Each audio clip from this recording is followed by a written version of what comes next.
The United Nations organization has been used by the West to interfere in African countries for decades. In places, the US uses the United Nations to get permission to invade countries like Iraq, Libya, and Afghanistan. However, invasion cannot be carried out all the time. Hence, the notorious UN peacekeeping missions were introduced. Forces would be sent to countries under the excuse of ensuring peace and eliminating any threats to a particular country. However, the underlying reasons were to get access to strategic locations in a country rich in resources. That's why in African countries where France could not station its troops and control them, the UN peacekeeping forces were sent.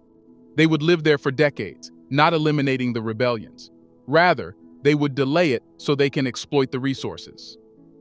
Hence, at the recent 2023 UN summit, the president of the Democratic Republic of Congo ordered the UN peacekeepers to leave his country. What did he find about them that made him kick out these peacekeeping forces? Let's find that out and understand the whole story.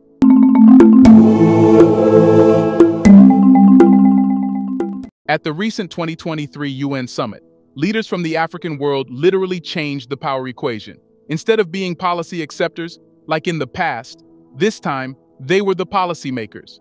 They shared what they thought about the international system, the role of the United Nations, and the need for change if the world wants stability. The president of Ghana called the UN the most unfair organization while preaching for justice and democracy. It was the catharsis, and there was more. When the president of the Democratic Republic of Congo, Felix Tshisekedi, took the stage, he declared an order issued to the United Nations peacekeeping forces working in Congo. President Felix Tshisekedi of the Democratic Republic of Congo issued a direct order for the government to expedite the withdrawal of a United Nations peacekeeping mission known as MONUSCO. The reason why he chose the United Nations General Assembly to announce this decision is to show that African countries are autonomous. They don't need to first ask or request the United Nations or any other country if they want the UN peacekeepers out of their countries. He announced that they should start leaving Congo in December this year, and all expeditions must be made before December 2024. MONUSCO, or United Nations Organization Stabilization Mission, in the Democratic Republic of the Congo, was started in 2010, succeeding a prior UN operation to address instability in the eastern region. It's the region where armed groups fight for control of territory and resources. However, in recent years, it has faced mounting criticism for purportedly failing to safeguard civilians from violence, leading to protests that turned deadly. Dozens have been killed in these protests. That's when the United Nations should be asked about its job. Peacekeeping forces were sent to protect civilians and citizens, not to kill them when they wanted these forces out of their country. Expressing his concerns at the UN General Assembly, President Tshisekedi said that it is disheartening that peacekeeping missions deployed over 25 years have struggled to effectively address insurgencies and armed conflicts. Well, he was right, because the main objective of the UN peacekeepers has never been to eliminate armed conflicts. They are only sent to selected countries where resources could be exploited. That's why there are deep allegations supported by reports that the UN peacekeepers in Congo have been involved in abuse of the population and smuggling of gold. The president of the Democratic Republic of Congo said, "This is why I have directed the government of our nation to initiate dialogues with UN authorities to hasten the withdrawal of MONUSCO. We intend to advance the commencement of this gradual withdrawal from December 2024 to December 2023. Recent events have underscored the tensions surrounding MONUSCO. In a recent army crackdown during violent anti-UN demonstrations in the eastern city of Goma, at least 56 individuals lost their lives, with many others sustaining injuries. Additionally, a protest in July 2022 resulted in over 15 fatalities, including 3 peacekeepers in Goma and the city of Butembo. This simply suggests that the people of Congo do not want UN peacekeepers in their country. Instead of protection, these forces have engaged themselves in the same shady businesses as the armed rebellions. Amnesty International's Jean-Maubert Senga conveyed the prevailing sentiment, noting, "People have expectations that if their government is unable to protect them, at the very least, the UN will step in." However, over the years, the UN has been unable to prevent or adequately respond to attacks, leading citizens to feel that the UN is ineffective. You should know that President Tshisekedi's announcement follows the recent extension of the mandate of a regional military force by the 7-nation East African Community, This force has been deployed to eliminate violence in the eastern region of the DRC. The history of the UN peacekeeping missions and operations in Africa tells the entire story of their ineffectiveness. Since 1960, Africa has faced over 30 UN peacekeeping missions, marking the highest concentration of such missions compared to any other region. It's because African countries are rich in resources and hence, the West thinks it should be controlled. There's a troubling aspect to these missions. Peacekeepers themselves can sometimes become part of the problem with reports of sexual and other human rights abuses. This issue has drawn significant condemnation, embarrassing the Western world. Wherever they are deployed, they ensure they use their entire power, mostly sexually exploiting women.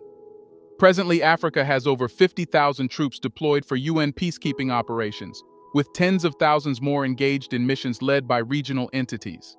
These missions are predominantly situated in countries plagued by civil wars and insurgencies, posing threats to both civilian populations and the stability of surrounding regions.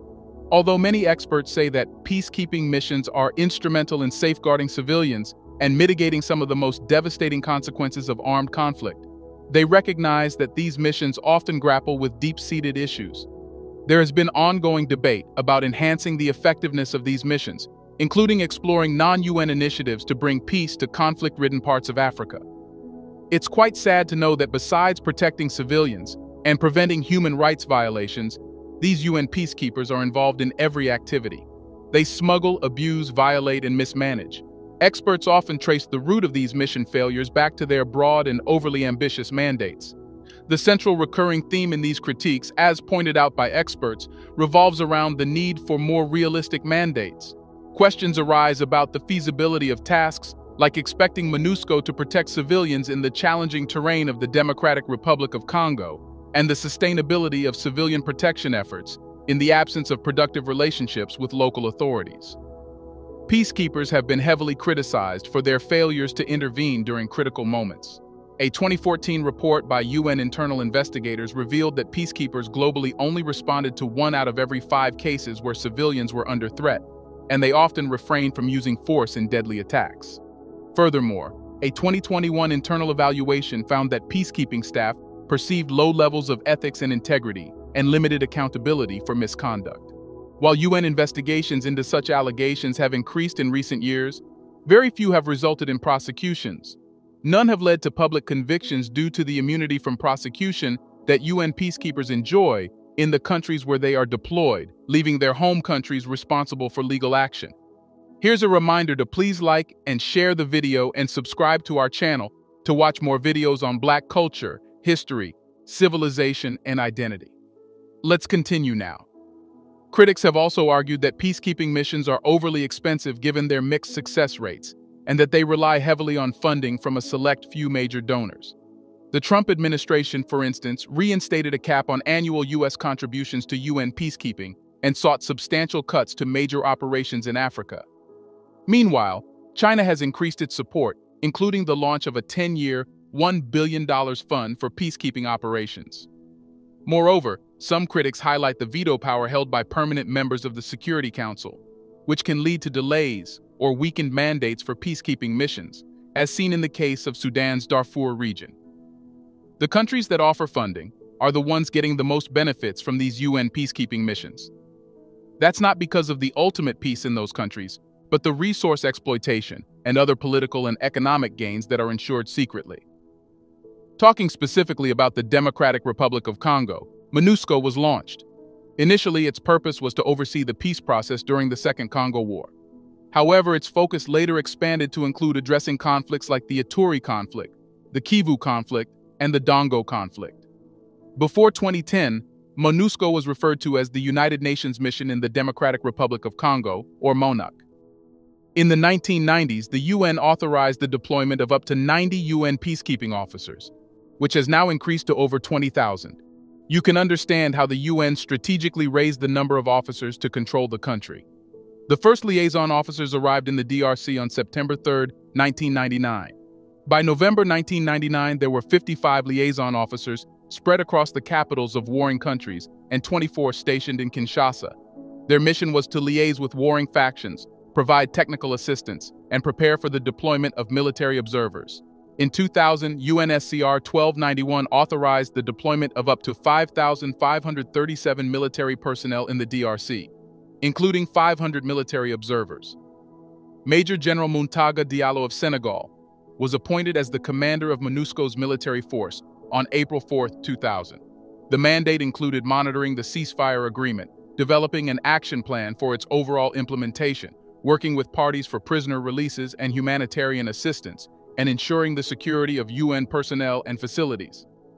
In May 2021, President Felix Tshisekedi declared a state of emergency in Ituri and North Kivu provinces to eliminate the armed groups in eastern Congo and safeguard civilian safety. Sadly, despite being present for over 20 years in Congo, the UN peacekeepers failed to take the situation under control. They were being asked about what they were doing in Congo if they were competitive. What is their purpose if they cannot do the job they were supposed to? Costing $1 billion annually, MONUSCO was undoubtedly a failure, and that's why the president of the Democratic Republic of Congo has ordered it to leave.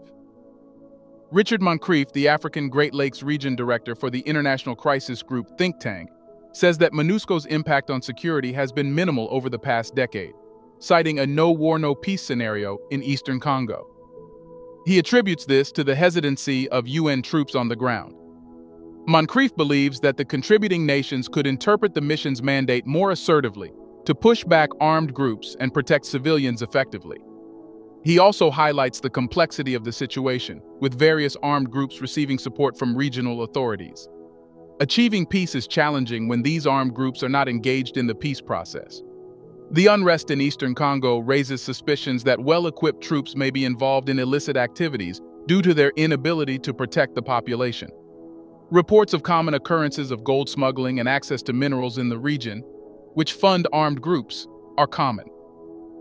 The Congolese government has expressed doubts about MONUSCO on multiple occasions, leading to mission reorientation and downsizing earlier. Now, kicking them out is the only option left, which the Democratic Republic of Congo is doing. The Congolese government has been pushing for MONUSCO's departure since 2010, and protests have erupted, demanding the UN's exit due to its perceived failure to protect civilians. Incidents involving UN peacekeepers opening fire on a crowd are common and have further escalated tensions and increased calls for the mission's withdrawal. Consent is a crucial principle of UN peace operations, and while it traditionally relies on the host government's approval, it should also prioritize the safety, dignity, and protection of the local population. International obligations should stem from the UN Charter's commitment to the well-being of people rather than solely upholding state sovereignty. The conventional model of peace operations centers around mediation, ceasefire monitoring, and the implementation of peace agreements. However, the missions in the Democratic Republic of the Congo, Mali, and the Central African Republic differ significantly. These missions explicitly operate without the consent of the host state and without following inclusivity. Hence, this creates an air of resentment not just between the host state and the UN peacekeepers, but also between the population and peacekeepers. This makes fighting terrorism and rebellion impossible, as the country and forces are not on the same page. Having different objectives than what host countries are told about, these UN peacekeepers buy time to secure the interests of the countries they are from. Therefore, the president of the Democratic Republic of Congo finally ordered the UN peacekeepers to vacate the country. Staying in Congo for over 25 years, the UN peacekeepers did nothing more than minimal help.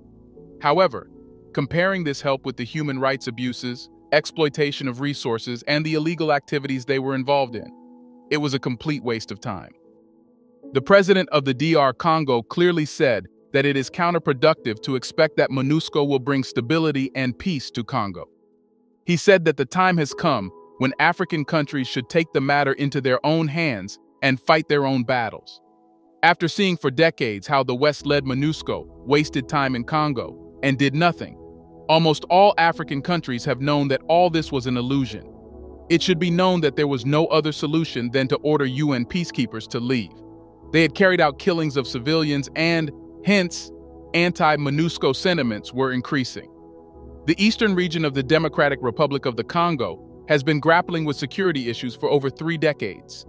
Citizens are now taking to the streets to demand the departure of MONUSCO because they believe the peacekeeping mission's approach to maintaining peace has failed. MONUSCO was initially deployed to the DRC to restore peace by safeguarding civilians, ensuring safe electoral processes, and combating rebel groups. However, after nearly 2 decades of presence, the opposite has occurred. The number of armed groups has increased. People continue to live in perilous conditions, and innocent lives are being lost despite MONUSCO's presence. The mission's primary duty was to prevent such a situation, but it has not fulfilled its mandate effectively and has, in fact, proven to be ineffective. Presently, escalating violence has prompted a significant number of people to seek safety by migrating, serving as clear evidence of the mission's failure. Local communities often have a strained relationship with MONUSCO because they feel the mission has not adequately carried out its duty to protect them. In response to the protesters' demands, MONUSCO resorted to violence. Protesters have been injured and killed during demonstrations, which have been fueled by ongoing security issues and the belief that MONUSCO should have foreseen this unrest and addressed it without casualties. But as of now, plans to expel MONUSCO have been made, and the entire evacuation will begin in December this year. It is now expected that other African countries might like to get rid of the UN peacekeeping forces and missions, which are, in reality, useless. Instead of trusting the UN and its missions, there is a growing intention in Africa to build an organization of its own. This organization will carry out the job of eliminating rebellions and ensuring peace, things which the UN peacekeepers came to do, but did the opposite. Isn't it true that the United Nations is used as a tool by the West? Should countries allow the UN peacekeepers to come and eventually exploit and disrespect their sovereignty? Let us know whether all African countries should kick out the UN peacekeepers or not. Do you want to watch more videos like this one? If yes, subscribe to our channel and press the bell icon next to it. We have decided to bring videos on something nobody talks about: the Black culture, civilization, history, and evidence about how glorious Blacks have been. Thanks for watching, and until the next video, stay tuned.